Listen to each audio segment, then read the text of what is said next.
You ask Tiger to solve. This deals with linear equations with one unknown. The final result is x equals 3. Let's solve it step by step. Group all x terms on the left side of the equation. Subtract 5x from both sides. Group like terms.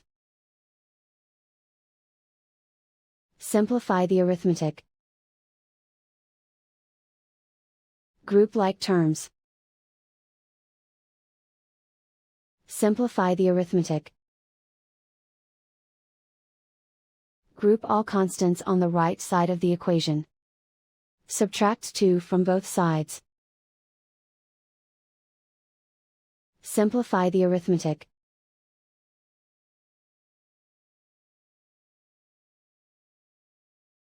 Convert the x into a positive number.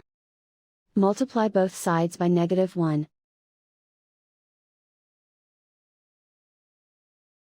Remove the ones. Simplify the arithmetic. And so the final result is x equals 3.